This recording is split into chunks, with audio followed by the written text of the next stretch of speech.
So this kind of takes me to some basics of goal setting. We're not going to go into an amazing amount of detail because I've got a bunch of people that are in group coaching that are kind of breaking this apart for themselves. But I want to give you guys a really good overview.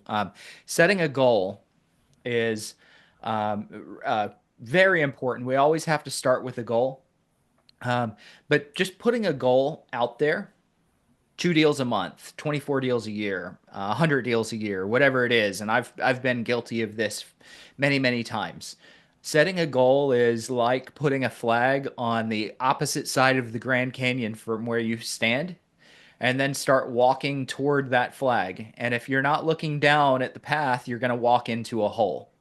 So setting a goal is the most important thing that you can start with, but more important than that, once you've set the goal, you need to create a path. You need to work the numbers backwards, whether it's financial or time, and create a path that's going to lead you to the goal. And at that point, you follow the path. You no longer have to look at the goal. And that's very important that I want you doing. It's really easy to just say, "Hey, I'm going to do 24 deals this year. Hey, I'm going to do 100 deals this year. 36. I'm going to do 10." It's very easy to throw that out there.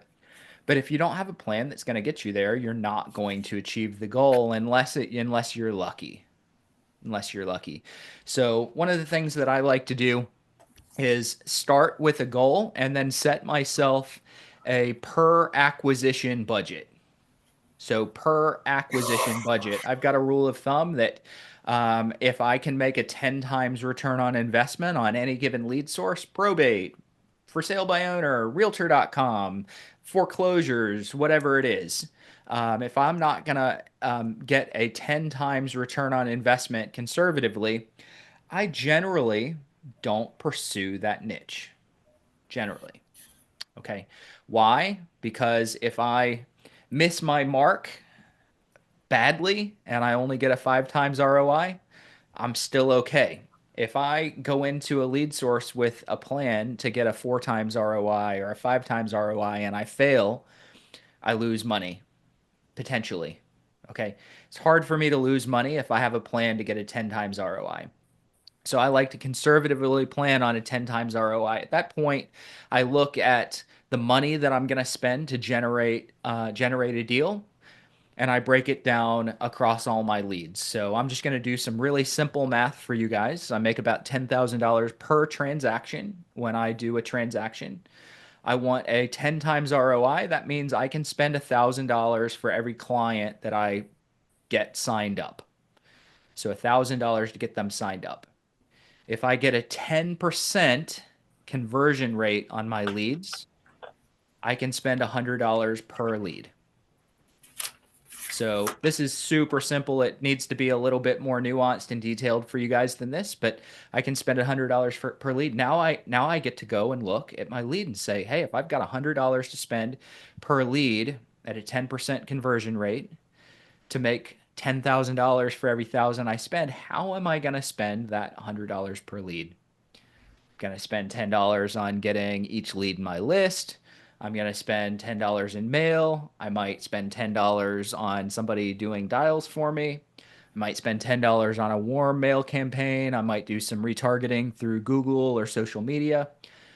I can create my budget plan for my leads that way. You also want to plan on your time. So it's really nice to be able to say, hey, I'm going to get 10% of my leads to do business with me, which, by the way, in probate, that's pretty aggressive. I don't want anyone planning on a 10% conversion rate. Are there people that are doing a 10% conversion rate? Yes. This is just for the easy math, guys. There are people doing a 10% conversion rate. I just don't want you putting a plan together like that might be unrealistic. When you set your goals, your financial path and your time path, I want it to be something that always exceeds the goal that you have. So don't put something out there that maybe is achievable but fall short. I would rather you create a plan and set the path and then far exceed that path. So that's all to say that I don't think 10% is the plan that you guys need to put in place. You might plan for a 1 or a 2% conversion rate. And then if you do all the right things and you exceed your expectations and you get a 10%, now all of a sudden every $1,000 you spend, you make 40, right? So I plan on spending about $1,000 per client acquisition in my business. And I want you guys to really sort of look at your business with this type of nuance is what is available to spend from a financial resource per deal that you sign, and then break it down across each one of your leads. How much are you going to be able to spend per lead to move a certain percentage of them into a deal? And then time. What kind of time are you going to invest?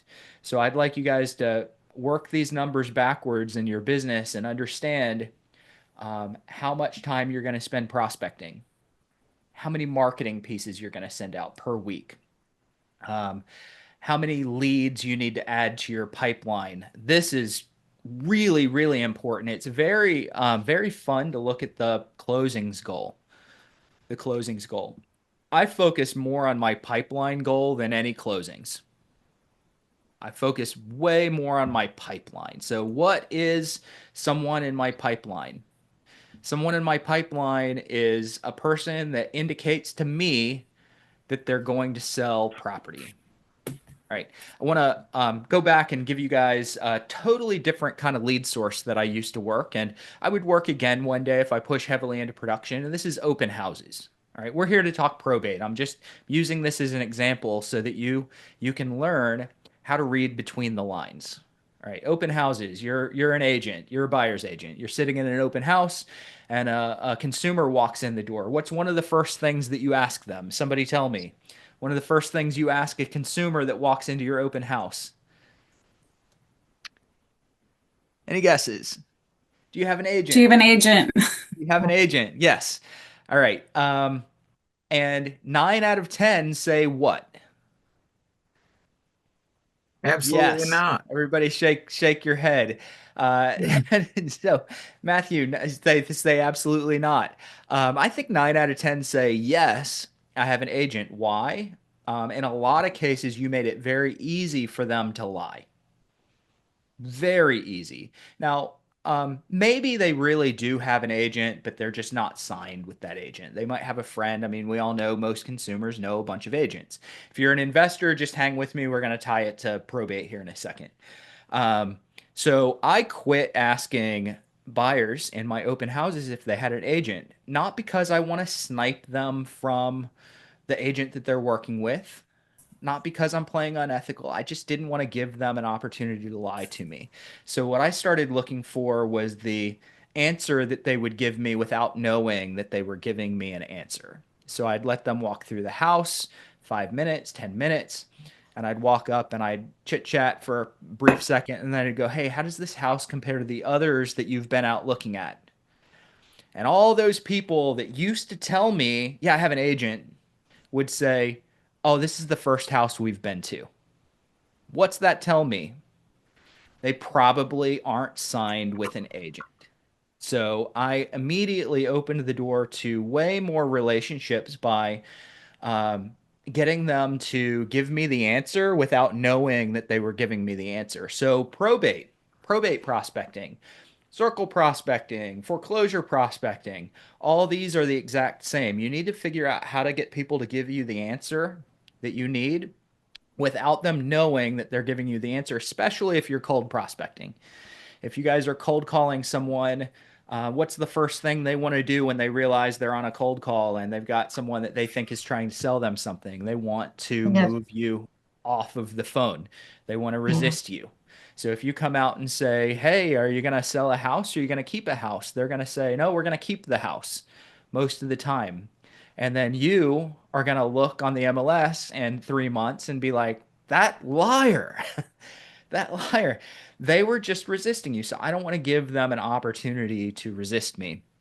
What I'm doing is I'm looking for the answers that I know mean a sale is coming. And one of the things that I know means a sale is coming when I'm on the phone or I'm interacting with someone that has been a stranger to me is it too early to tell what you're going to do with the house yet? Is it too early to tell? The overwhelming majority of people that used to tell me that now tell me that because I bait them into saying it. The overwhelming majority of them are going to sell property. So I try to actually encourage people to tell me that they don't know yet. I encourage it. Why? Because that tells me who's going to sell in the future. That's my pipeline. So in my business, yes, I set the closings goal and the money goal, but then I work things backward to what percentage of my pipeline is actually going to do business with me. And now that I know that, I can say, okay, my goal for the week is to get X number of people into my pipeline. Which, by the way, my goal for a week is to get 10 people into my pipeline. That's it. They don't have to say, yes, I'm selling a house. I'm going to sign with you, Bruce. All they have to have said is, hey, it's too early. We don't know what we're going to do with the house yet. That's 100% a pipeline lead for me. If I can get 10 a week, I'll get 10 to 20% of those to eventually do a deal with me. So I want you guys, those of you that are a little bit hyper focused on what the big end goal is going to be from a money or a closing standpoint, whether it's for your whole business or probate alone, stop hyper focusing on that big goal and work it back to how many people do you need to add to your pipeline on a weekly or a monthly basis? Okay. And what's your plan with your pipeline? And if you're going to add 10 people to your pipeline or 20 people to your pipeline or whatever that goal is, what kind of um, what kind of investment are you going to put in to to fill that pipeline? And from that point forward, you really don't have to look at the big goal anymore. The next time you look at the big goal, you might be on a quarterly review or a semi-annual review. I want you to not have to focus on the goal. I need you to focus on the activity. And when I talk about the investment to fill your pipeline, it doesn't have to be financial.